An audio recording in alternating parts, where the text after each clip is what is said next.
Welcome to Talking Technique No Treble. This is Ari with episode 59. Today I want to show you a groove. This groove that I just played has a lot of technical challenges. You have to be able to do really clean jumps in octaves, so it's a lot of string crossing involved.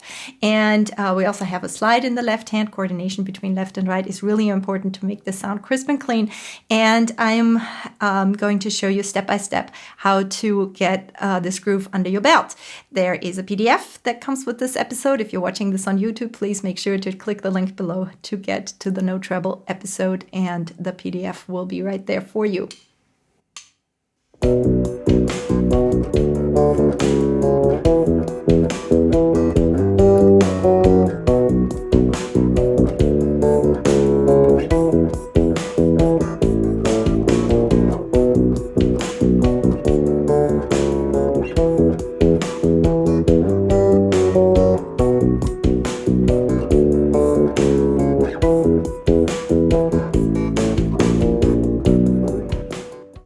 So when you first look at a groove like this on the chart, then a great place to start is with just the rhythm. And I'm going to dial in at tempo 70. And first, what I recommend you do is you find the subdivision. So 1E and a 2E and a 3E and a 4E and a... If you have trouble finding the subdivision, here's a good trick. You just find the beat. And then you put your hand on top. That's your half. 1 and 2 and 1 and 2. And then you can half that again. 1E and a 1E and a 1E and a 2E and a 3E and a 4E and a. Then you take that to the bass.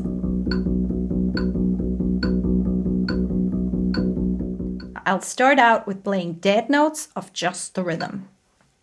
No pitches, just dead notes.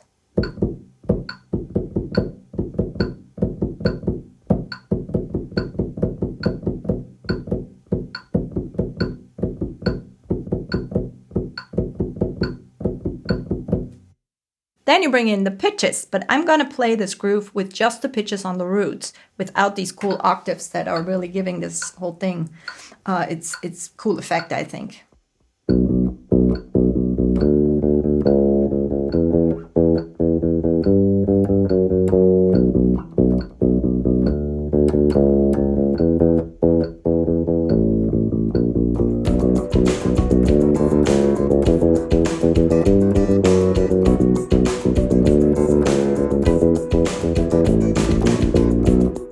One cool feature of this groove is that whenever the chord changes, the downbeat is on the high octave. So as a contrast, I want to play you this groove, but starting on the lower octave whenever the chord changes.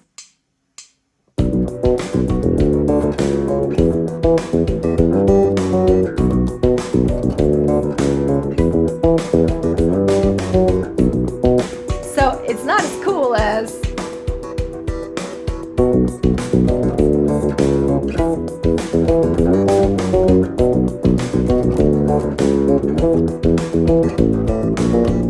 So now we're almost there. We have the rhythm. The only thing that we're missing are the octaves.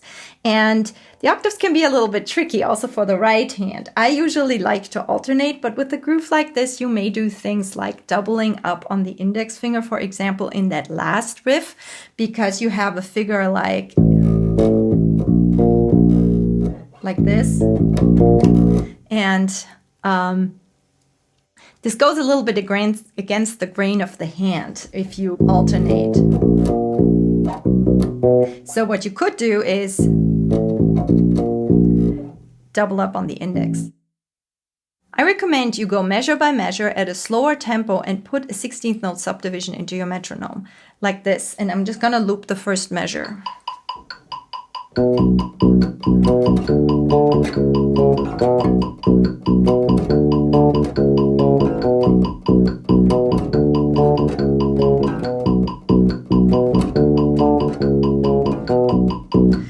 want to focus on even note length. You want to focus on even tone so that notes are sticking out. We sometimes tend to emphasize the one, or we get stressed by the click, and then we emphasize the downbeats, or we rush the 16th notes. So it's really important to constantly have that continuous subdivision running through your mind. And I'm going to do the same thing with the second measure.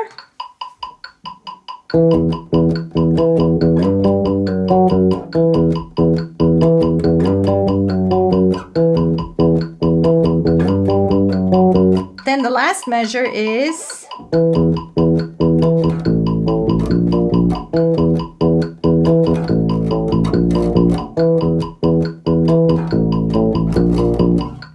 now I'm at the end of the form, right? But going back to that high B after this figure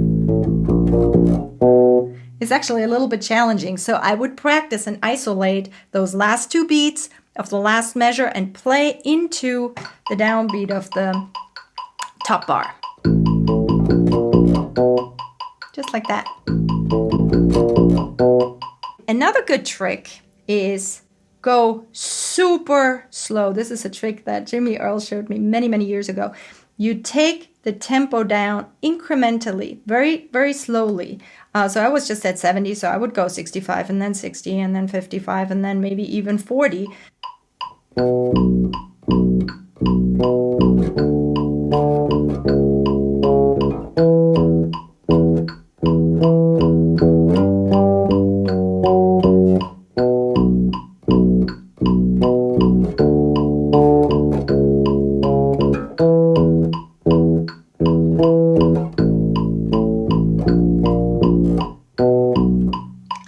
So if you really take it down to a slow tempo like that and you fall into this meditative space, and then all of a sudden, that's the trick of it, you go into the fast tempo.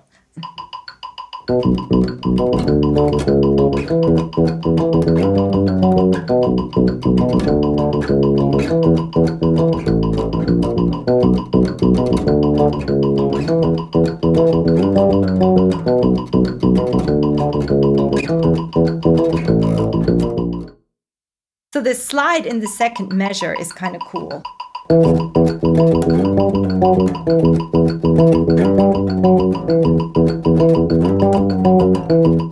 can isolate this slide and practice it all the way down to the B minor scale from my G here.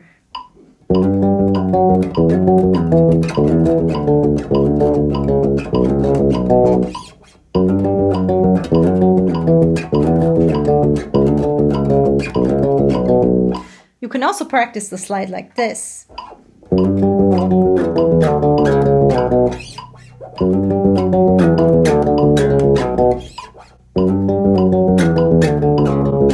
What's happening is it's 1 E and a 2 E and a 1. So the downbeat changes between the note on the bottom, 1 E and a 2 E and a 1 E and a 2 E and a 1.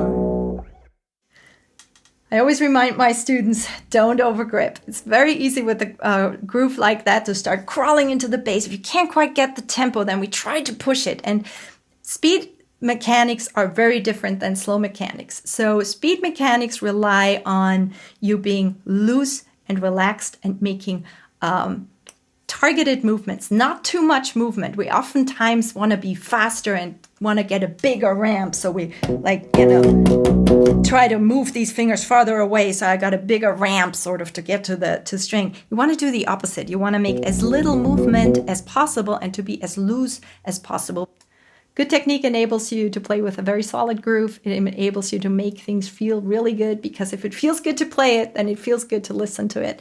And we do a lot of technique in my course, Music Theory for the Bass Player. There is a whole section that I call Finger Kung Fu, where you can just pop in the tape.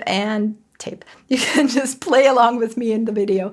And I call it the Practice With Me sessions. I show you exactly what to do, in what order, and we build it up from starting slowly, build it up to a pretty impressive technique regimen over the course of 20 units. So a lot of people tell me that this course has helped them tremendously with their technique. And it's just much more fun to play if you're not fighting with the instrument so much. So it's all about technique and letting go and cutting loose. So I hope you've enjoyed this episode. Let me know what you think in the comments. And this is Ari signing off, arispaceblock.com. Stay in touch. Cheers.